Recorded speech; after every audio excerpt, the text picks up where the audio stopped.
আপনারা একটা জিনিস খেয়াল করবেন, আমাদের দেশে এটা খুব চলে, সেটা হলো সরকার পরিবর্তনের সঙ্গে সঙ্গে নামকরণ পরিবর্তনের একটা হিড়িক পড়ে যায়।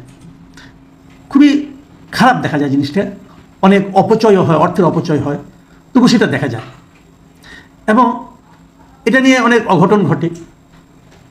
এবং সবচেয়ে বড় কথা, সারা দুনিয়ার কাছে আমাদের সংকীর্ণতা প্রকাশিত হয়ে যায়। এখন সংকীর্ণতা বলতে আমরা কি বুঝবো? মানে একটা অন্যায় করে নাম রাখা হয়েছিল, সেই নামটাকে যদি আমি আবার ন্যায়ের পথে আনি, সেটা কি সংকীর্ণতা? নাকি আগে যে অন্যায় করা হয়েছিল সেটাই সংকীর্ণতা? এটা নিয়ে নানা বিতর্ক। আমি একটা এক্সাম্পল দিয়ে বলি আপনাকে। এই যে আমাদের ঢাকার যে আন্তর্জাতিক বিমানবন্দরটা, এটা শুরু থেকেই নামকরণটা কী ছিল? জিয়া আন্তর্জাতিক বিমানবন্দর। এটা কিন্তু জিয়া যখন ক্ষমতায় ছিলেন তখন বানানো হয়নি, কিন্তু এটা বানানো হয়েছে আগে, অনেক আগে শুরু হয়েছিল, আমাদের স্বাধীনতার আগে শুরু হয়েছিল বানানোটা। কিন্তু এটা উদ্বোধন করেছেন কে? এরশাদ সাহেব। এরশাদ আমলে যখন এটা উদ্বোধন হয় তখন নামকরণ করা হয় জিয়া আন্তর্জাতিক বিমানবন্দর। তার মানে জিয়ার যে রাজনৈতিক দল ছিল বিএনপি, তারা কিন্তু এই নামকরণটা করেনি। কিন্তু প্রথম দফা যখন আওয়ামী লীগ ক্ষমতায় ছিল 1996 তখন কিন্তু তারা এই নাম নিয়ে কোনো মাথা ব্যথা তাদের ছিল না।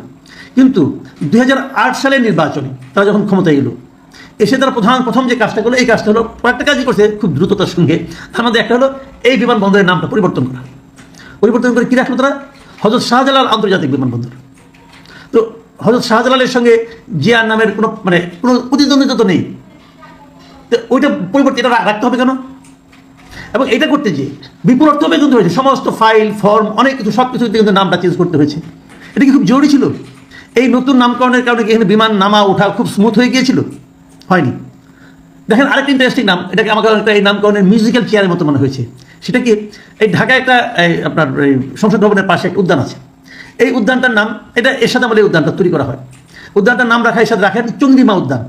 মানে চন্দ্রিমাকে এরশাদ সাহেবের কেউ হয় না, কিন্তু চন্দ্রিমা নামে কেউ, হ্যাঁ, চন্দ্রিমা উদ্যান। 91-এ যখন নাকি বিএনপি ক্ষমতায় আসলো 91 সালে, তারা এই নামটা চেঞ্জ করে রাখলো জিয়া উদ্যান। প্রয়োজনটা কি ছিল? হ্যাঁ, ওনাদের একটা যুক্তি ছিল যে ওখানে জিয়া রহমানের কবরটা ছিল, অতএব সেই কবরের সঙ্গে নাম রেখে জিয়া উদ্যান রাখছে। তবু আমি মনে করি এটা প্রয়োজন ছিল না। আগে থেকে নামকরণ ছিল এটার, চন্দ্রিমা উদ্যানকে করলো জিয়া উদ্যান। 96 সালে আওয়ামী লীগ এসে কী করলো? জিয়া উদ্যান চেঞ্জ করে আবার রাখলো চন্দ্রিমা উদ্যান। কেবল রাখলোই না, এখন এখানে যে একটা লিঙ্ক রোডের মধ্যে ছিল, এখান থেকে আপনার জিয়া উদ্যানে ঢোকার জন্য, পানি পার হয়ে যাওয়ার জন্য একটা ব্রিজের মতো ছিল, ভাসমান ব্রিজ। আওয়ামী লীগ সরকার এসে সেই ব্রিজটাকে এখান থেকে তুলে সিলেটে নিয়ে গেল, বললো ওখানে একটা ব্রিজ লাগবে, তো ব্রিজ লাগবে, ব্রিজ বানানো ওখানে, এই ব্রিজটাকে কিন্তু উঠে নিয়ে যেতে হবে। মানে জিয়া রহমানের কবরে যাতে কেউ যেতে না পারে সহজে, এই জন্য ব্রিজটাকে তারা তুলে নিয়ে গেলো। কী লাভ হলো? আবার 2001 সালে যখন বিএনপি ক্ষমতায় আসলো, তারা আবার ব্রিজটাকে এখানে ব্যাক করলো। তাহলে এই যে ব্রিজটাকে তুলে নেওয়া, তুলে নিয়ে আসা, এই যে কাজকর্ম, ব্যয় হলো না? কী লাভটা হলো? মাঝখান থেকে আপনি আপনার মনের হৃদয়ের যে সংকীর্ণতা তা প্রমাণ দিলেন। 2001 সালে বিএনপি সেটা আবার নাম করলো জিয়া উদ্যান। 2008 সালে নির্বাচনে জেতার পর তারা যখন ক্ষমতা আসলো আওয়ামী লীগ, তারা এসে এটার নাম চেঞ্জ করে আবার রাখলো চন্দ্রিমা উদ্যান। মানে মোটামুটি একটা মিউজিক্যাল চেয়ারের মতো মনে হবে আপনাদের কাছে। কিন্তু এখন যেটা বঙ্গবন্ধু নব থিয়েটার, আমাদের একমাত্র নব থিয়েটার, এটা যখন শুরু করা হয় তখন ওদের নাম ছিল ভাসানী নব থিয়েটার। আওয়ামী লীগ ক্ষমতায় এসে নাম চেঞ্জ করে এর নাম রাখলো তারা বঙ্গবন্ধু। তারা তো সব কিছুতে বঙ্গবন্ধু রাখা শুরু করলো, এই বঙ্গবন্ধু নব থিয়েটার হয়ে গেলো। এখন আগামীতে কোন সরকার আসবে, কী নাম রাখবে আবার বলতে পারি না। মানে আমি বলতে চাচ্ছি কি, এই যে প্রবণতাগুলো, এই প্রবণতাগুলো আসলে কী ইন্ডিকেট করে? আমাদের সংকীর্ণতাকে ইন্ডিকেট করে।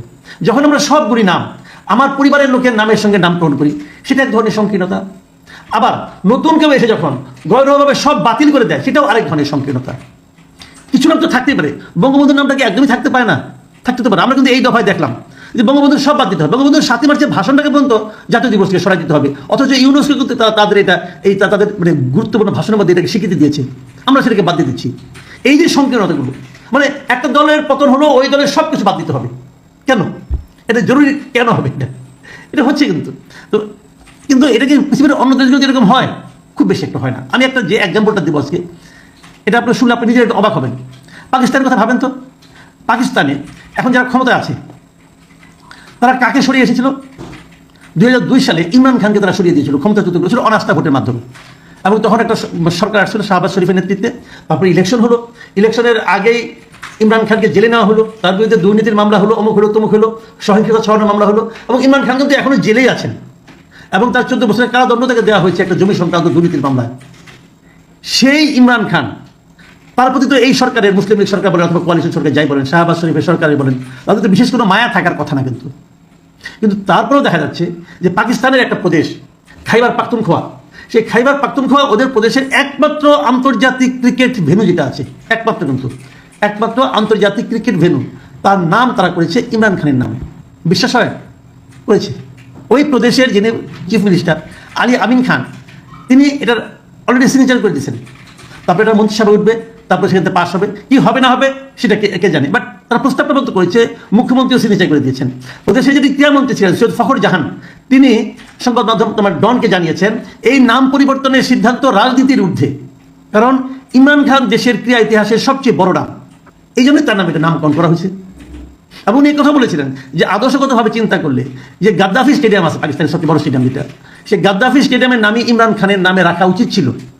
তবে সেখানে শুধুমাত্র একটা এনক্লোজারের নামকরণ করা হয়েছে তার নামে, গাদ্দাফি স্টেডিয়ামের একটা এনক্লোজারের নাম ইমরান খানের নামে করা হয়েছে। দেখুন, ইমরান খান কি চাইলে তার শাসনামলে পারতেন না কাজটা করতে? করেননি তো। তার মধ্যে সেই সংকীর্ণতাটুকু ছিল না যে নিজের নামে সব করতে হবে, সেটা তার মধ্যে ছিল না। আবার বর্তমান সরকার যারা আছে তাদের মধ্যেও সেই সংকীর্ণতাটুকু দেখা যাচ্ছে না। তারা যখন ইমরান খানের নামে সেপারেট একটা স্টেডিয়ামের নাম করা হচ্ছে, তাকে তারা খুব একটা বাধা দিচ্ছেন না। এই যে বিষয়টা, এই যে পেশাদারিত্ব বলেন অথবা এই যে সংকীর্ণতার ঊর্ধ্বে উঠতে পারার ক্ষমতা বলেন, সেটা আমাদের কবে হবে? আমরা এই প্রত্যাশায় থাকতে চাই। আমরা বলতে চাই যে একজন লোক ইতিহাসে তার একটা ভূমিকা ছিল, সেই ভূমিকাটা সম্মান যাওয়া আমাদের উচিত। এখন উনি আমার পিতা হলে পরে দেশের সমস্ত কিছুর নাম আমার পিতার নামে করব, আমার ফ্যামিলির নামে করব, এটা যেরকম এক ধরনের সংকীর্ণতা, এক ধরনের ক্ষুদ্রতা। আবার উনি নাই অথবা সব নাম মুছে ফেলতে হবে, সেটাও আরেক ধরনের ক্ষুদ্রতা। ক্ষুদ্রতা দিয়ে ক্ষুদ্রতাকে জয় করা যায় না, ক্ষুদ্রতাকে জয় করা যায় মহত্ব দিয়ে। প্রিয় দর্শক, আমরা একটা মহৎ জাতি হতে